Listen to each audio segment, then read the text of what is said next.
comprendre à chaque fois on y revient parce qu'à chaque fois des contenus de def buzz léegi nag titre bi moo nekk Arena de Genève la wala Arène de Geneviève parce qu'on ne comprend pas il y a tout le temps il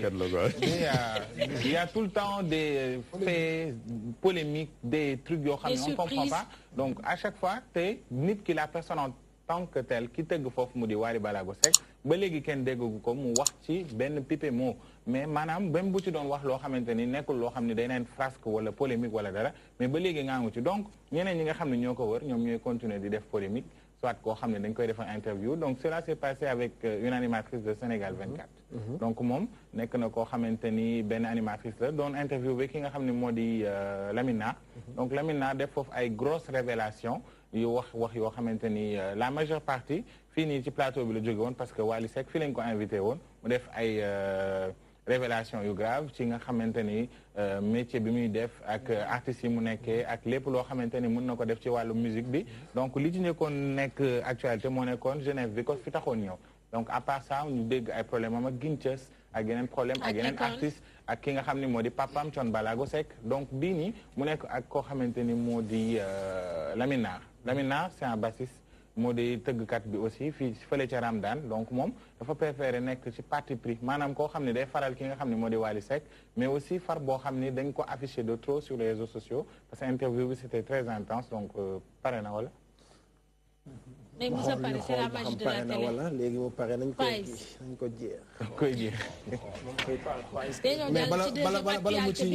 mu ciy ñëw wala sax deuxième actualité bi parce que deuxième actualité bi tamit dafay xaar tuuti mais bala mu ciy ñëw mun nañ ci waxtaan tuuti wala waaw ñu waxtaan ci ba léegi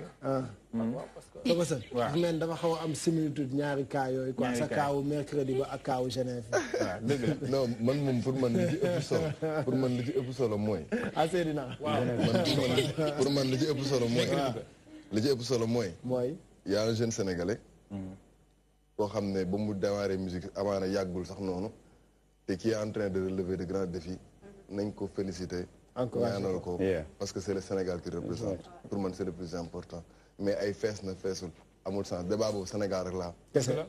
ay fees na feesul mbalax la noo rap la noo fii rek la am nañu wax la ban spectacle la def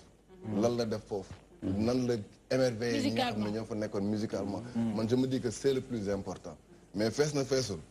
man de du ma yàgg ci débat du ko day wàll de yaa ko wàll wala moo la wàll en tout cas daal quoi qu'on puisse dire daal polémique bi bëri na mais man li may gën a déployer li may gën a déplorer mooy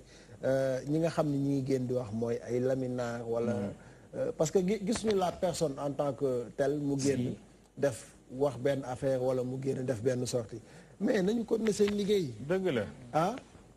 vraiment bu tool li kiiwee kay liggéey moo ci topp li ci am solo mooy ñu tiré ci ay leçons te problème bi mooy sax ñoom ñoo waroon gën a professionnel que Wally waaw parce que ñoom ci ginnaaw lañ ne ñoom dañ leen di jox seen cachet rek ñu tas dañ leen di yóbbu loger leen ci hôtel ñu tëgg ñëpp jox leen seen cachet ñu dem comme nag day mili nga xam ne moom moo waroon jekk ci wax te waxul mu ngi na tekk toog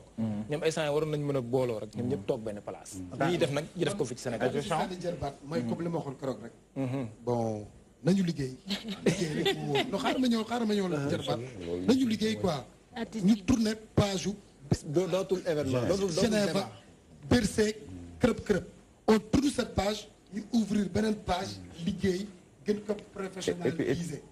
li pëpp sa wax la moo ngi nekk jeune moo ngi liggéey am na ñoo xam ni mën nañ ko papate mënuñu wootee sax fii ni Sandaga donc comprendre nga non dañuy waxtaan rek dañuy wax xam nga man Wally on fait pas le même genre musical man du ma fansam mais kenn mënul ignorer talent am Sénégal fii kenn du ko weddi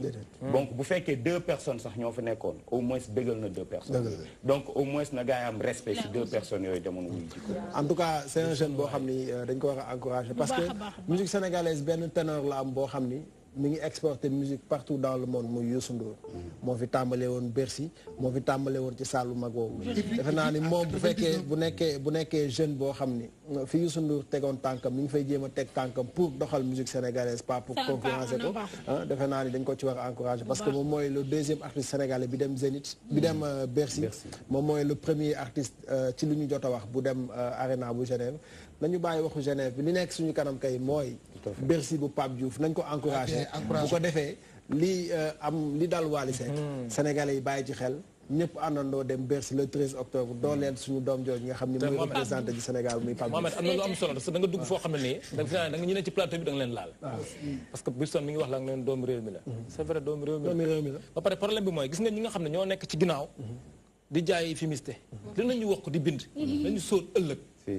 parce que ki ngay bind di ko saaga di wax lu ñaaw ci commentaire yi kooku tey jii bu ëllëgee bu ñu la ko tàggee di nga bëgg a dindi commentaire wu mu tëla dafa am benn waaye bu ma musoo wax bu ñaaw man ko fexeel ba bés bu ma deewee yàlla na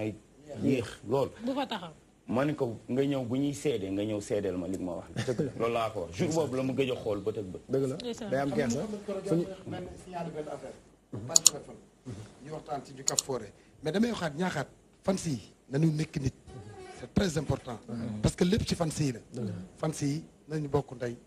tey bu mu xamet tajee Pout son toj Bargny nga xam ni Sénégal la toj nga xam ni Sénégal la toj tey bu son photo yi ba jël meilleur raaya waaw Sénégal au calme daal Tange photo bu rafet son photo bu rafet nga xam ni photo gagné Tange bu waxee lu rëy nga xam ni Tange c'est le doomu Sénégal deuxième buzz bi lan la alors deuxième actualité benn affaire la boo